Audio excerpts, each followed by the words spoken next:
Hey there. Good morning, good afternoon, good evening, wherever you are. Welcome back. It's another Red Pill Religion podcast. Red Pill Religion, where amongst the things we say are that belief in the supernatural and the transcendent is normal, healthy, rational, and evidence-based.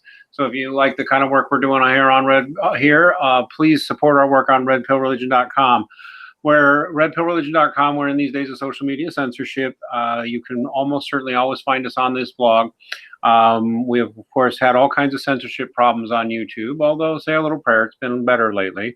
We could use your financial support. We're available on Subscribestar, PayPal, and Bitcoin. And we also are still holding out with Patreon for our diehards on there, but we're certainly hoping to move along. Just remember on redpillreligion.com, we got stuff happening every day. And we're always looking for people who want to submit stuff or want to come on a stream. Please find us on gab.com at Red Pill Religion. Please find us on minds.com at Red Pill Religion. Find us on Facebook at Red Pill Religion. And we probably are indeed going to be closing it pretty soon to the public and only allowing vendors in, patrons in. For now, it's open to the public, and we enjoy having people in it. So y'all, please feel free to drop by if you're a nerd who likes talking about that stuff. Now, we used to be that we did that every Wednesday was our friend John C. Wright, science fiction writer. However, due to a wide variety of factors, at least for the next foreseeable future, Mondays is going to be John C. Wright night, not Wednesdays. So remember, we'll be here at 8 a.m. on Mondays for the foreseeable future. Please check out sci-fi-right.com, where if you click on the nice works button near the top, you can see a lot of all the places you can go to buy John's fabulous award-nominated and award-winning fiction, science fiction, fantasy in the old school.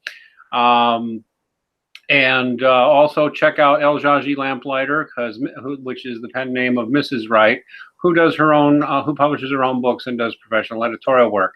How are you this week, Mr. Wright? I am doing rather well. My heart is filled with joy and gratitude. However, I did have one bump in the road. A Catholic publisher looked at one of my manuscripts, one of my works on apologetics, and rejected it. So I'm now in the market for another Catholic publisher. Interesting. Well, good luck with that. Thank you. I may have some tips for you. There are some Catholic writers groups I know of, but maybe you already know of them. Still, we'll say a prayer and hope you get somewhere with that. What do we got new on sci-fi-right.com? You don't have any free fiction up yet because you do that on Wednesdays. Wednesday. Yeah, right now, for those of you who are keeping track, I try to write a 2,000-word post at least every Wednesday, and I'm only at 1,249 words, and so I have to write the remaining 700 some odd words to hit my quota. I'm going back to Lost in the Last Continent. I should have it posted this Wednesday.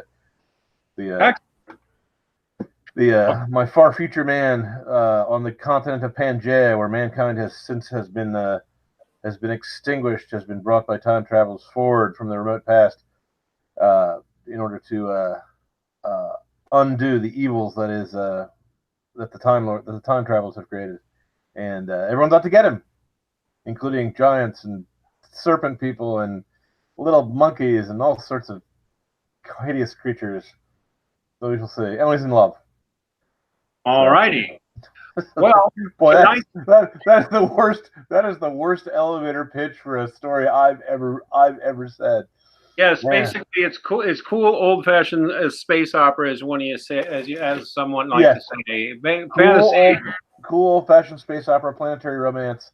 It was my attempt to do a John Carter of Mars. Awesome. So tonight, I like how you, even on your blog, you put it up. So listen to my bloviation in Mr. Colby's inside. Make note of shining theological truths. Welcome is mulled wine in the gasping wasteland of arid modernity. Nobody writes quite like you, sir. We sternly attempt a sober and even-handed tone, not given to hyperbole, exaggeration, rhetorical excess, or clickbaiting.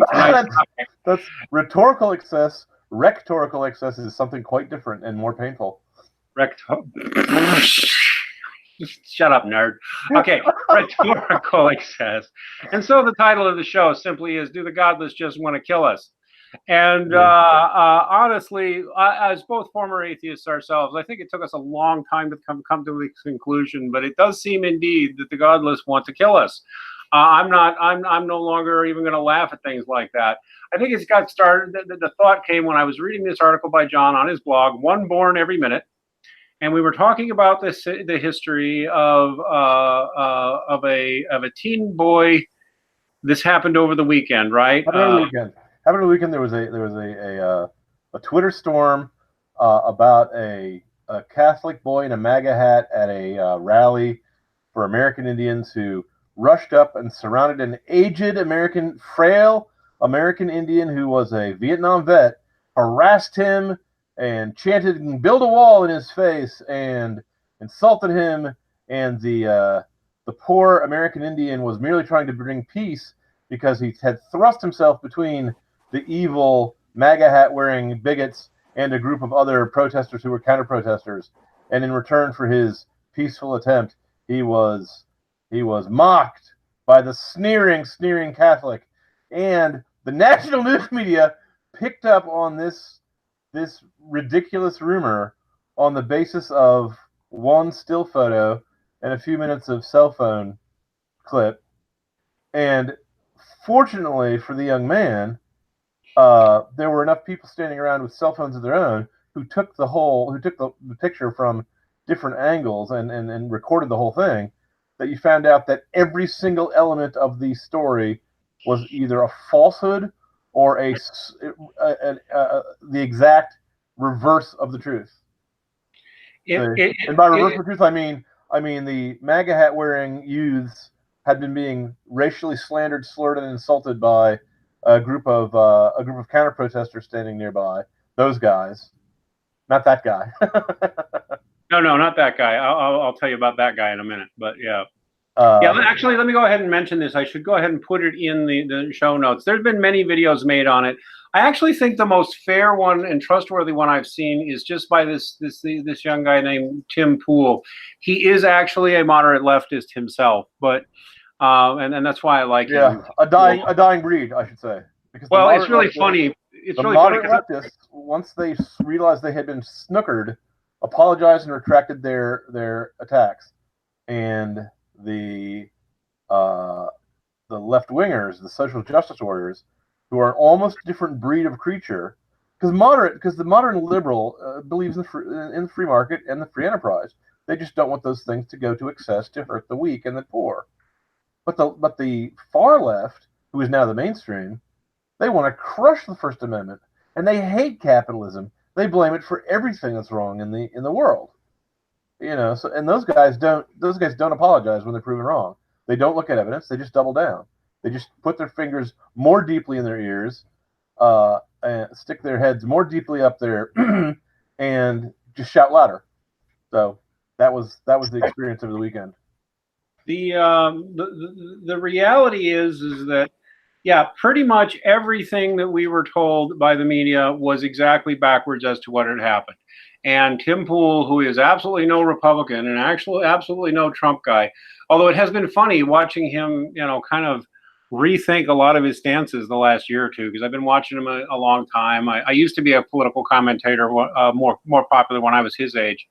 I got out of it, but it's interesting to watch him evolve as he keeps seeing over and over again, and quite a few other people, liberal-minded and whatever, are seeing that what we might call the globalist left, frankly, I'll just call them the godless left. I don't care. I mean, I know that I really think I think that there's, although maybe not, just because there are some people who are classically what you would call agnostics and don't really have any. Agnostic is still godless. They're just cowardly godless who aren't willing to admit what they are. Okay. I mean, they don't worship God. They don't serve Christ. They're not in the fold, so they're outside. But the difference between, I think you could be a Christian and be liberal leaning, and be a liberal, and be a liberal like in the 1960s. They used to have guys who were in favor of the First Amendment and thought the government had a role in feeding the poor. Mm-hmm. But I don't think you can be a Christian and be a communist, because communist is an atheistic philosophy by definition. And to the degree to which intersectionalism, feminism, nihilism, and so on all tie into this godless worldview, it becomes a religion for them. Liberals are people interested in they're left wing of politics, but someone to whom left wingism has become a religion is a new breed of animal. He's a social justice warrior. He's an NPC. He's someone who has adopted a set of stances, not because he believes them true, but because it allows him to get away with hypocrisy. He suddenly is free from the need and the desire to justify any of his actions as being consistent with a set of principles. These are unprincipled people who don't care about the truth, because truth is a principle. They don't care about fairness. Fairness is a principle. They don't care about beauty. They don't care about virtue. They don't care about any of these things. They care about power. Power is not a principle. Power is a pragmatic way of getting what you want. And they care about destroying that which they don't agree with or don't like. I'll just give the short summary. What is the main obstacle to power to someone who's trying to seize power in the modern world? The family and the church. Let me just say that, in case anybody heard it, if you heard about how this MAGA-wearing Catholic kid, notice how they did target out the Catholicism, the fact that he was a Catholic school and named the school. I genuinely believe this is because there is an anti-Catholic agenda very seriously in the media. But they I mean, you can go look at the film yourself. Tim Pool did, quite a few others did, conservatives and non-conservatives. A lot of conservatives picked up on it. I picked up on Tim Pool and some other leftists because they're like, wait a minute, you're just lying about what happened here. That was just a group of high school kids milling around at the march, and they started doing their high school chant like you do at baseball games and football games and soccer games and wrestling matches and stuff like that. And they were just doing their cheer. And there was a group of black Hebrew nationalists, and I haven't gotten as to whether or not they are Christian or whether they are some of those, because there are some calling themselves black Hebrew nationalists who are Christian, and some who are calling themselves black Hebrew or black Israelite who are not, and reject Christ and go by the Old Testament only and their own version of any kind of Talmudic thing. I don't know. But they were there and they were chanting stuff and they were giving the kids a hard time, especially the MAGA stuff. When you say chanting stuff, you should mention that they were dropping the F-bomb and they were using the same name as a character from Mark Twain without the Jim. And the fact of the matter is the kids had kind of started doing their little school chant, and then these other guys started chanting louder, so the kids just stopped, and they got rushed. You don't see it in a lot of these, but the kid got a whole bunch of these guys, along with the American Indian / Native American, whichever phrasing you prefer. A lot of American Indians don't like Native American, by the way. Do not use the word Native American when I'm online, because the word native means I'm born in the country. I'm a native of this country. I was born here. I understand. And then this American Indian has this story about how he's a Vietnam Vietnam veteran. He's not. About how he was, confronted by them. He wasn't. He came up to them. That kid is sitting there. He never moved. You can watch it very clearly. The kid never moved as they came toward him and started doing this in his face. And it's shown on the tape. You can see it. It's not speculation. No, it's not speculation at all. The kid never moved. The kid never moved. They came to him. And the kid stood there with his hands in his pockets and a friendly look on his face while this guy was pounding a drum and chanting his chant an inch from his nose and behaving in a fashion which I think was exemplary for a young man to behave, showing immense self-control, perfect dignity, perfect gentlemanliness toward this creature who was shouting in his face. And the left says, this guy's smirking, I want to punch his face. I mean, he was trying not to be scared, and he was trying not to move, and he was trying not to. That's actually a little bit of a fear rictus, to be honest with you. Like they're pulled back. He's trying to pull it off as a smile. He's obviously tense and nervous, not sure what he should do, but he's not moving, and he's not doing anything wrong. I'm saying most young men of his age who are tense and nervous and not know what to do would not behave in so exemplary a fashion. No, this is what is being painted as vicious bigotry that ought to be punched in the face. I hope the police track down every single tweet and Twitter guy who threatened this kid and pay them a visit. Having been subjected a couple of times to Twitter mobs for the crime of being Catholic, by the way, from people I once thought were friends, this doesn't surprise me. Twitter mobs are actually really horrific if they go through you, if they come after you. If we just reduce it to psychology, it's still actually devastating. There used to be this old line coming out of the internet atheist community, right? Say, get used to, it just means words on the internet. Who cares? But that's a lie. It's terrible when somebody is smearing you and talking about you like this and putting it all over the internet. I'm just quoting one guy's, here's Wheeler Walker, whoever he is, says, I have fans in this kid's hometown. If you know this little, we punch him in the nuts and send me the video of it, and I'll send you all my albums on vinyl autographed. Ludicrous violence, ludicrous hatefulness. Now, I should point out that as a lawyer, if you publicly announce that you will reward someone for committing an act of violence, that is A, conspiracy, and B, if someone else carries out the act, you're guilty of the penalty of the underlying crime. He's soliciting assault and battery right there. That's a crime. It is. It's also a tort, so the kid's family could sue him. I think there need to be several lawsuits, but there have to be several other people, several other groups called out on this, and I think you named them. You mean the mayor of the town where the kid lives, or the principal of his school who has a fiduciary duty toward the child?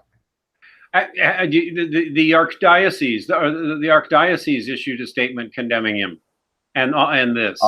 So his own church turned on him. I believe that the penalties against churchmen who do things like this should be different than when a secular authority like a mayor commits such an error. I believe they should be burned at the stake. But I will not send any of my vinyl signed, autographed books toward the Spanish Inquisition, toward the Congregation for the Commission of the Faithful, because I do not want to myself be guilty of attempting to suborn an act of violence against a fellow human being.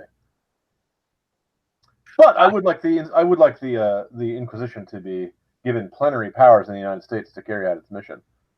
Get rid of some churchmen. Just have to go. The fact that anybody within the church would have condemned this boy, and by extension his family and his schoolmates, without even knowing what had happened.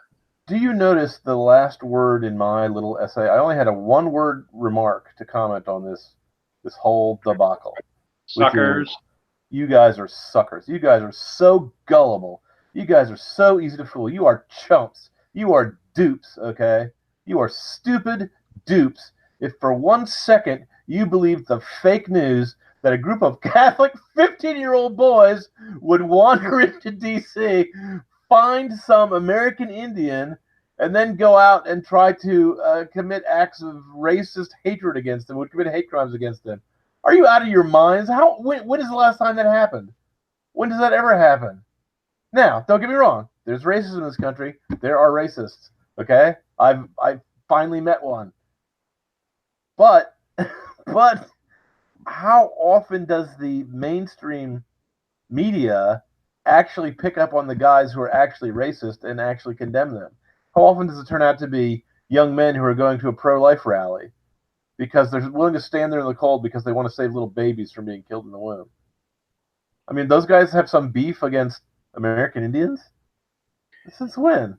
This has to do with narrative, and and you're right that people who believe this were suckers, but I mean, I think it goes deeper than that, because I think the bigger sucker of all I saw, was John Wright, formerly of Right-Wing News, which was one of the last independent and profitable conservative websites that started back in the early 2000s. Formerly of what news? I didn't hear the name.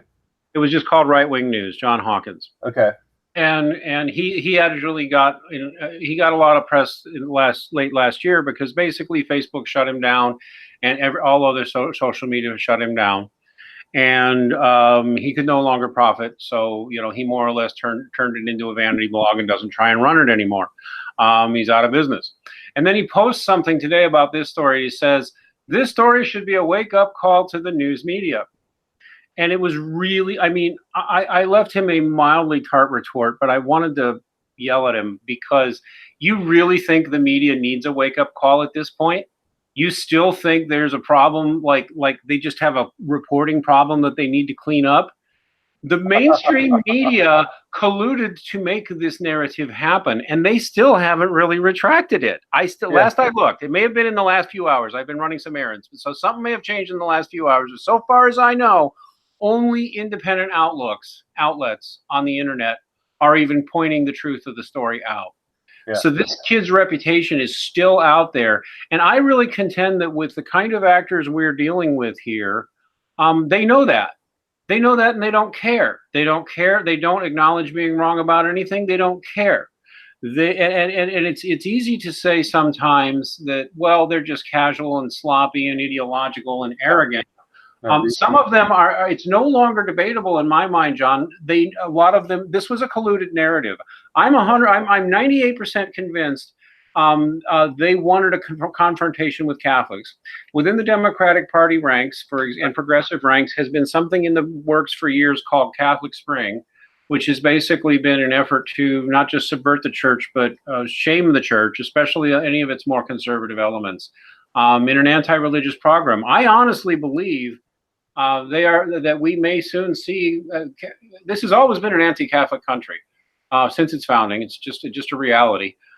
We can hope that changes one day, but it obviously hasn't. We used to lynch Catholics, and I think we may just be seeing that again in the near future, because this was a digital lynching.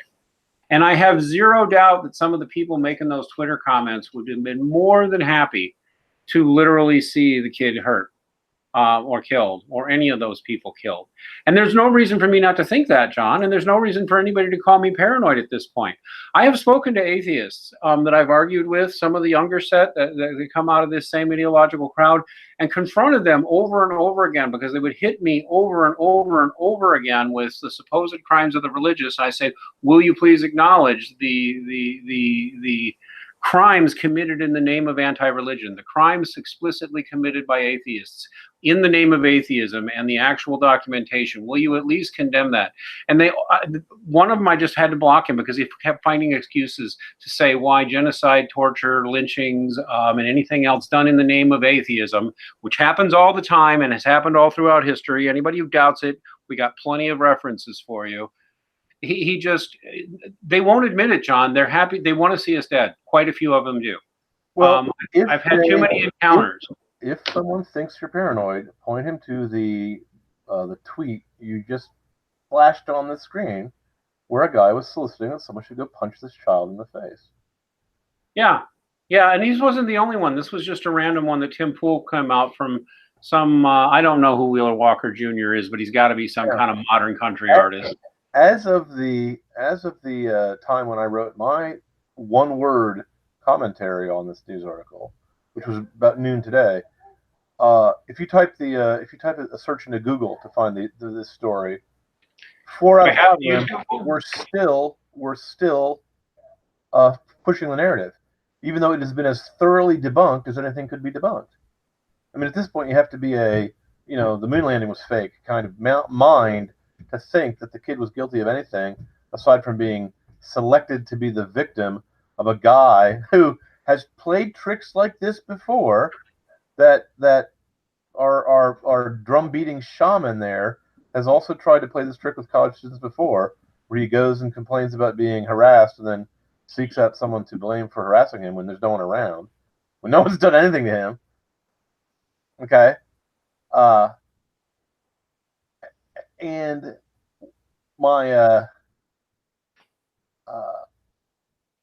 my friends on the left, some of whom are highly educated people, are not willing to admit wrong. That all they say is, since the guy was wearing a MAGA hat, he must be evil.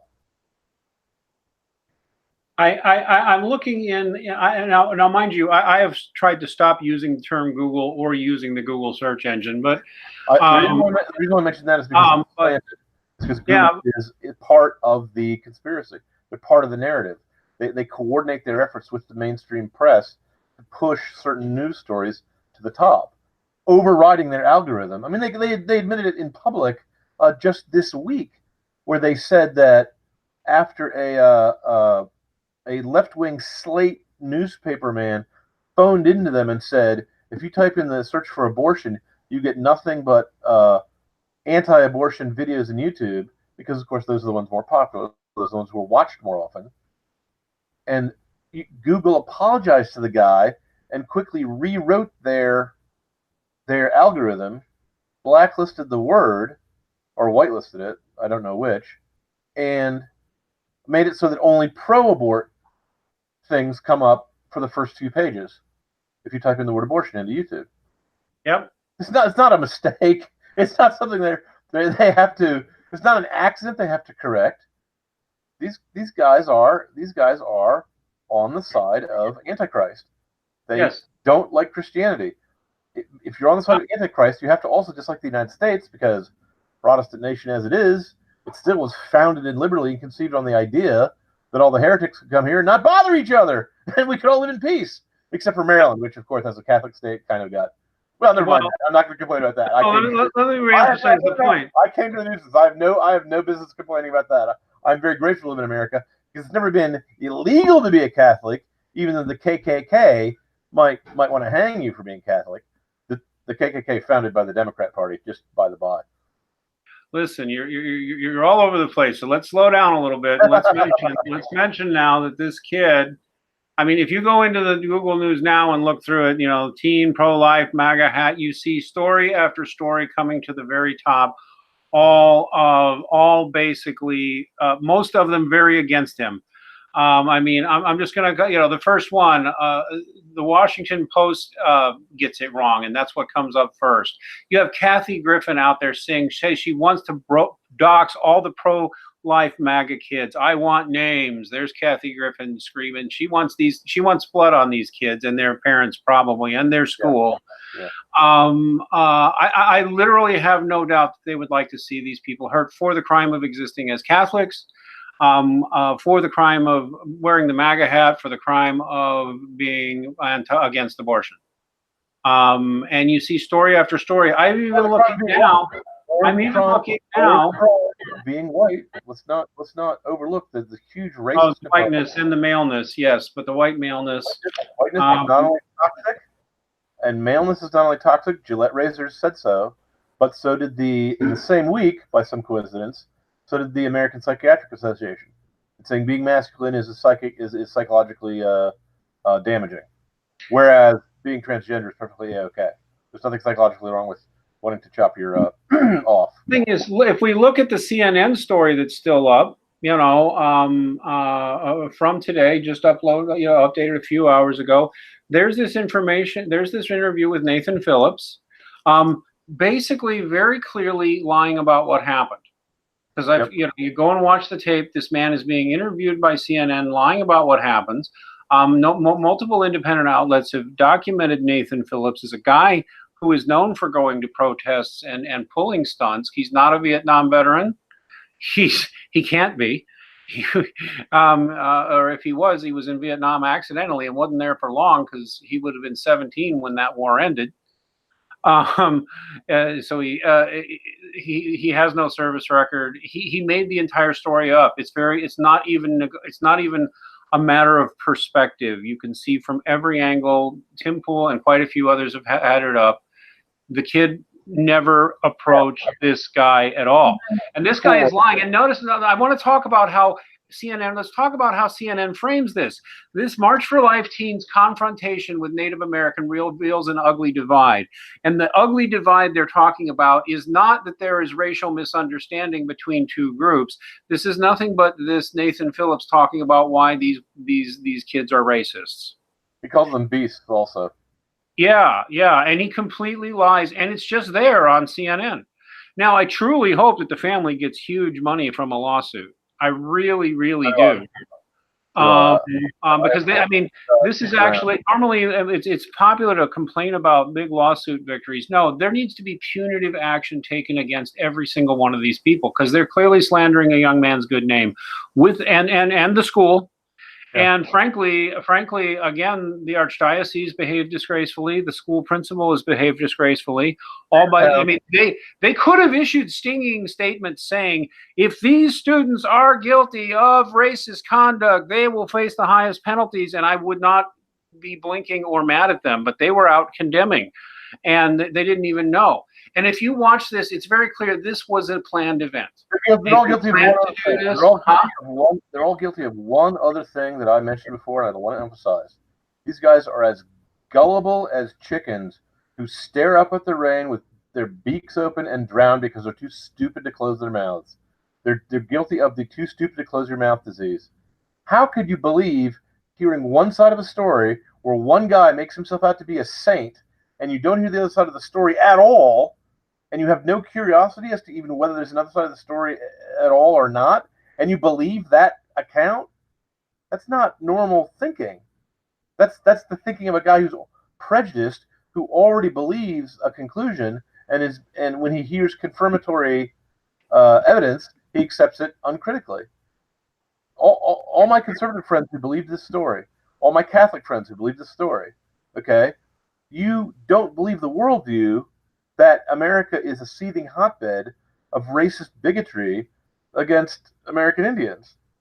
Okay? You don't believe that the Americans were the target of a deliberate genocide by the ruthless white man who was driven by his capitalist impulses to enslave the black man. That's not what the impulse came from. That's not the historical fact of the matter.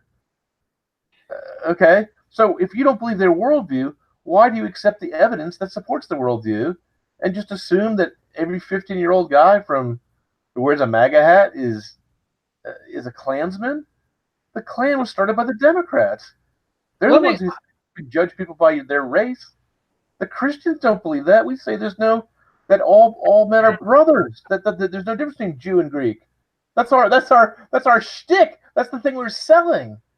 Anti-racism is fundamentally a Christian value. Anti-racism is a value that grew up in the Christian world. Although I will say it's fairly enough to the Muslims can say that too for the most part. But Muslims are a break-off heresy of us.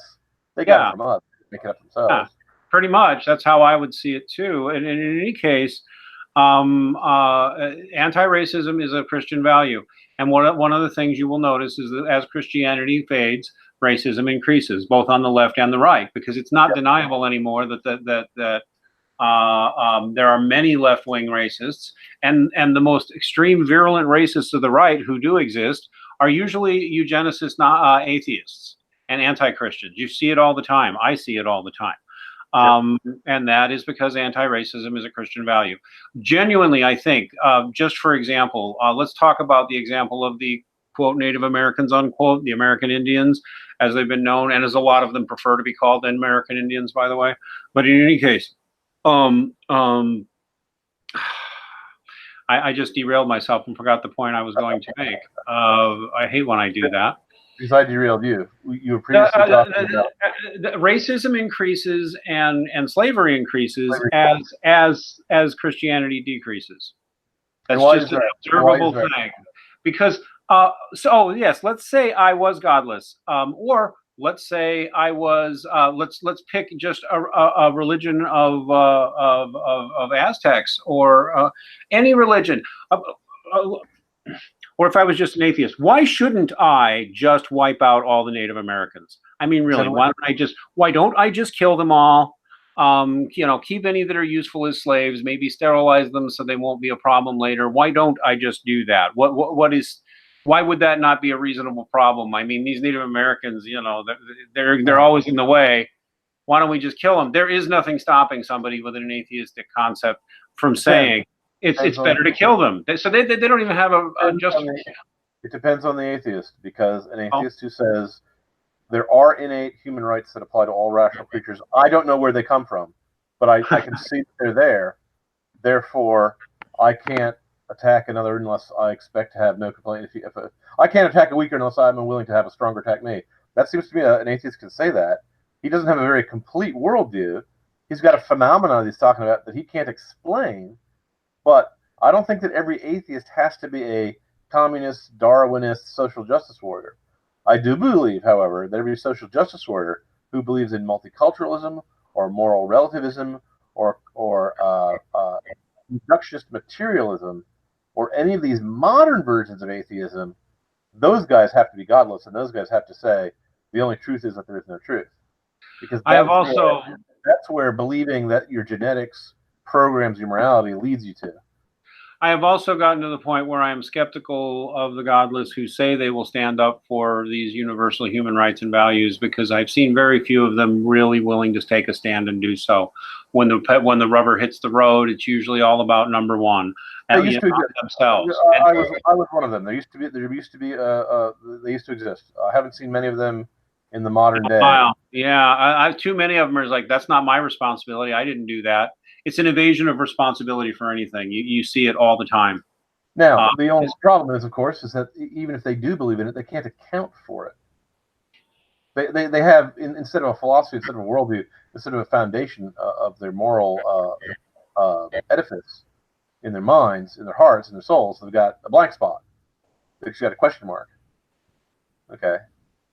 And by and large, very few people on the left these days say, I don't agree with what you say, but I'll defend your right to say it. They say, if you wear a MAGA hat, that's like shouting fire in a crowded theater. You have no First Amendment right to wear such a hat, and you should be punched in the face if you do, because you're a Nazi. Yeah, I mean, even on that, taking it out of even that religious aspect, because Trump voters aren't all that religious. I mean, I've seen footage of college professors literally calling people a student, foul names in the class and just saying the most hateful things to him because he was wearing a MAGA hat and wouldn't apologize for it.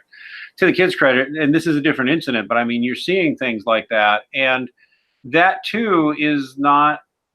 That's just not cool, man. I mean, still thinking there's still like this wispy, almost gone, but still this lingering spirit of the liberal that I once was, that says, can't we all just get along? Can't we all just be honest and work this out? Now I've given up. These people lie about everything, and they only want to kill their opposition, and they will kill their opposition if they get a chance. The answer is no. They will kill the opposition.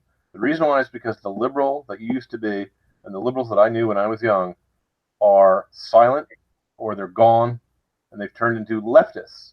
And the difference between a liberal and a leftist is liberals are willing to live and let live, even though they do want the government to support the poor. The leftist is not willing that you should exist at all. No. Wait a minute. You're saying they don't exist at all, but I mean, Tim Pool here is an honorable exception. Alan Dershowitz, say what you will of what is supposed to codify. I said they're getting less and less. I said they don't have much influence anymore. Yeah. Nobody cares what they say. No, Alan Dershowitz gets the palm leaf from me for actually standing up. He's enough of a he has enough intellectual integrity to even admit things that, like, you can't impeach a president because you don't like him. And he got lambasted by the left for saying that. The left hates the liberals. The Sargon of Akkad, who you dislike so intensely, and perhaps for good reason, he is a moderate moderate liberal. He believes in English liberalism. He and I do it politically on anything, but he hates the left because the left hates him. The left hates him because the left hates everyone who's not. Here's the difference: liberals have a political stance. Leftists have a religion, and it's an anti-God religion, an anti-life religion, an anti-freedom religion, an anti-beauty religion, and an anti-virtue religion.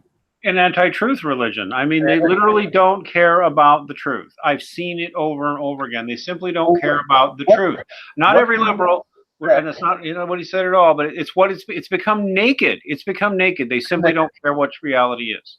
I saw people confronted with the full tape of the MAGA hat incident that we're discussing, who then simply said, I hate that kid. You, and if you ask them, did he do anything wrong? They say, I hate him. And then they don't care. They just double down. They don't apologize. Am I going to be sounding like a religious kook if I say that there seems to be something almost demonic going on there? Because holy cow, yeah, I've seen it. Yeah, there it is. It is demonic. It's anyone who has eyes to see can see it's demonic. And Owen Benjamin, who's a guy I really like. Let me tell you why it's demonic. Let me tell you why. Because if it was merely human action, the humans would act in their own best interest out of their selfish gene motivation. Okay, the stupid you've heard that stupid theory about the selfish gene. Well, most people don't try to shoot themselves in the head because they're not trying to destroy themselves. But when someone's engaging in mass suicide, when they're all drinking Kool-Aid they know is poisoned, there's something diabolical going on. There's some willpower that is trying to make them destroy themselves. And how more rapidly could you destroy your faith in the news media when the news media is so obviously lying and has done so over and over again? This is what, the third or fourth story just in the last 10 days where the media was caught liar, liar, pants on fire with their Pinocchio nose going out of yard. It's outrageous. And these people are willing to put down on the internet in public that their hearts are filled with hatred and they don't care one whit about whether or not the guy is innocent or guilty of what he's accused of. The accusation is the condemnation. I'm going to refuse to just be laughed at when I say I think something demonic's going on. And we're not the only ones picking up on this. A guy I really like, you probably don't have time to listen to a lot of his stuff, but Owen Benjamin, he's basically an escapee from Hollywood. What are you, a snob? I know who Owen Benjamin is. I listen to him all the time. He has a wonderful whole, I mean, it's almost 90 minutes, and it's, of course, his normal rambly way, but he makes the case that we are dealing with wizards, magicians. He genuinely thinks it's sorcery, that basically what they call neuro-linguistic programming is an ancient form of sorcery. And it's an ancient form of wizardry. Huh? Neuro-linguistic programming was invented by I.B. Korzybinski, who also inspired the science fiction writer A.E. Van Vogt to write 2 novels set in a world where neurolinguistic programming had been perfected as a science, and it was at that time called non-Aristotelian logic, or Null A, and he wrote 2 books in the Null A series, pardon me, 3 books, and I wrote the authorized sequel because the widow allowed me to. So I'm very familiar with the tenets of neurolinguistic programming and what it stands for. The basic idea is that your mind will build up an association between 2 unrelated thoughts by habituation. If the thoughts are logically related one to another, you have a correct worldview, and if they're unrelated, you have an incorrect worldview. For example, if you take the idea of abortion and tie it to the idea of liberty, then once those 2 ideas are tied together in your mind, every attack on abortion, such as that it's wrong to kill a baby, you answer by saying, you're attempting to take away my liberty. And it has a double effect. Everyone who loves liberty then supports abortion, and everyone who hates abortion then is against liberty. So you eliminate both concepts merely by chaining them together. When of course, killing a child has no more to do with the idea of liberty than killing a rich uncle. I mean, I also would like to have a right to choose if I have an unpleasant rich uncle that I'd like to kill for the inheritance money. But usually the police object to that. Why the police object to my right to choose? You see where I'm going with this? That's what neurolinguistic programming is. It says that you can hypnotize yourself into believing any sort of falsehood if you don't pay attention to the meaning of words and how words affect your emotional reactions to the reality that the words represent. Well, that's correct. And I'm just going to go back, though, because even though we talk about neurolinguistic programming, Owen Benjamin, and I mean, he's like me. This isn't his gig, but I mean, he's looked at stuff and I've looked at stuff. There's reason to think neurolinguistic programming, whether it was publicly known or not, was just a refinement and publication and open experiment by governments with techniques that were known to be thousands of years old, and that it literally is wizardry. What people would have called sorcery and sorcement, because it's literally rooted in that. It just got scientificized and legitimized with government research grants and peer-reviewed papers in the veneer of science. It's like actually not new. But in any case, it certainly serves to look at it that way, because it is a form of, it literally is a form of, like, they can hypnotize you. Yeah. It takes a lot, like in the movies, like, they're not going to make you cluck like a chicken. Probably that would take a long time, but they can build on you over years. I don't know. I saw a fully grown woman clawing at the giant bronze doors of the Judiciary Building in D.C. when Kavanaugh was sworn in, screaming like a maniac. And I thought, that woman belongs in Bedlam. Who has driven her insane? She's insane. If you told me that it was hypnosis, I'd believe it. Because it is hypnosis. It's self-hypnosis. It's self-hypnosis because you associate one concept with a word that is false to facts. And so you start reacting to the words rather than the reality, and soon your world picture is entirely made up of false words, of falsehoods, of false pictures you have in your brain. And it's so bad that you can look at a real picture and not see what's there. You can look at a picture of a American Indian walking up to a high school student and yelling in his face, and to you, all you'll see is a smirky kid that you want to pound on. That's not a normal reaction. That's not a normal human reaction. No, it's not a normal human reaction at all. And I mean, really, I'm not even going to let go of it, because I'm tired of laughing at the at supernatural concepts and such. This is the sort of thing that has been described as evil wizards being able to make people their minions. Hey, buddy, I'm not. I know about all the guys who do spirit food rituals, and I've heard a lot about kids who are disappearing. I hear a lot about the black. What do you think Wicca is too? I mean, actually, Wicca is fake. I can tell you, Wicca is definitely fake. Authentic pagans all recognize it as a Marxist invention. Multiple ones have all told me Wicca's like a cultural Marxist thing, just like feminism. And it's to give when people figure when most human minds cannot sustain atheism, so they pitch Wicca at them, or this fake secular Buddhism called like Theta. I can't remember what it is, but it's basically atheist Buddhism. Yeah. The real ones are like they recognize Theosophy, Reiki. Yes. It goes by many names. The shadow takes another form and grows again. It goes by many names. Yeah, we've and even looked at from that perspective, especially once you know that spirit forces are real and that the supernatural has to exist, because it really, really does, guys. You're insane to think it doesn't. No matter what. Once you get onto that, you realize that what we call material science is just another form of wizardry, and a form of wizardry that works. But it is just another form of wizardry, and there's other. They would have to ask you to define your terms. How is it wizardry if it's based on a skeptical examination of purely material circumstances? Now, with C.S. Lewis, I will agree that motivated by the same motive as motivates a wizard. You want command over nature. The serious wizards who study their craft and spend years doing it. And I've heard some real stories from some of these guys about stuff they've done. I mean, good Catholics shouldn't be hanging out with such people, but one of them used to be my roommate. He's still a friend of mine.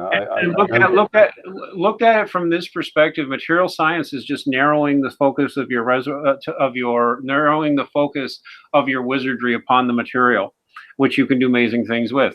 So it would just be a specialized form of wizardry in that way of looking at it. I have a character in one of my books called Count to a Trillion named Mickey the Witch, who is based on a real guy who says exactly that.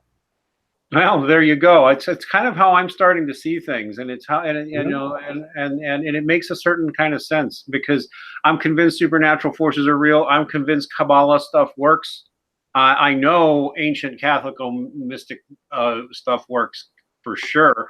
I'm a very logical thinker. When I became a Christian, I said to myself, you can't be a Christian without believing in miracles, because if you don't believe a man can be raised from the dead, you can't be a Christian, because there's no Christ then, right? Yeah. The other things Christ did to prove that he was Christ are recorded in the Gospels. You can't dismiss those out of hand either, right? Because if so, you're not a Christian. Okay? So if there's miracles, that means that this material world is not sufficient to explain all of reality. That means there has to be a higher world that is necessary for the explanation, right? Well, if it's a higher world and there's entities that come from it, as Christ said he did, and if you're a Christian, you've got to believe in Christ, and you've got to believe that what he said was the case, right? Uh, so, and you've got to believe in the devil because Christ believed in that. I mean, he says so. Christ was tempted of the devil. The devil has to be real. It has to be a thing. Okay? Now, once you believe in Christ and in devils, then you've got to pretty much believe the Bible. You don't have to take it all literally, but you have to believe things like that Saul actually did consult with the witch of Endor and spoke with the ghost of the prophet Samuel. That's recorded in the history books. Then you look at other history books that have been every age except for the modern age in their history books reports the supernatural events that happened the same way they report the natural events that happened. You know, and without a smidge of evidence, the wizards in charge now in our atheist, materialist, secularist, globalist, elite, who are all forms of materialist wizards. They want to tell us that we're primitive thinkers if we believe on all that, and that all that has been proven to not be true. And that's just a BS claim. It's a completely BS claim. It has. They can't explain it all. Show me the experiment that proved that there was no angel of Mons. Show me the experiment that proved there was no dancing sun at Fatima. Show me the experiment that proved there was no vision of the Virgin Mary in South America. Show me the. Don't lie, and don't lie and claim you can't prove a negative. Oh my God, I am so hard. Well, then if you can't prove a negative, then you can't say anything, scientifically speaking, if you're a real scientist, about a matter that you haven't investigated. Okay. Yes. You see, most real scientists actually become religious after a while because they see the intricacy and beauty of the universe, and they see they can't accept the idea that it was accidental or random. That's a religious belief, not a scientific belief. The belief that the universe is accidental and random, that the cathedral put itself together because all the bricks just happened to fall into the right order. That's I'll try again, guys. The supernatural is real. You're an idiot to dismiss it. You've been hypnotized by the culture to think that supernatural forces don't exist or can't be real. You've literally been linguistic programmed, indoctrinated into thinking these things can't exist or don't exist. Neurolinguistic programming operates. It operates by taking a certain word or phrase and then associating it in your mind, the mind of the innocent dupe, the gullible victim, with a reality that the word doesn't actually represent. That's what political correctness is, where it uses where it uses euphemisms to describe evil realities and uses cacophonisms, uses evil words to describe good realities. And it operates by repetition. You see the same words and phrases over and over and over again. It operates by peer pressure, by social signaling, and by imagery, all things that approach your mind through a pre-rational level. They are actually hypnotizing you by repetition. And they really are. They're doing a number on you, and it's more and more people are figuring it out. A lot of people are calling it the Great Awakening, and I think I tend to agree. I'm just seeing more and more of it pop up. People snapping out of it and say, did what I say just even make sense? Another good one, by the way, is that they use the word religion and science as if they are in opposition. No, that's a bit of science grew out of religion. Modern science grew out of the Christian worldview, and it does not make sense in any of the worldview.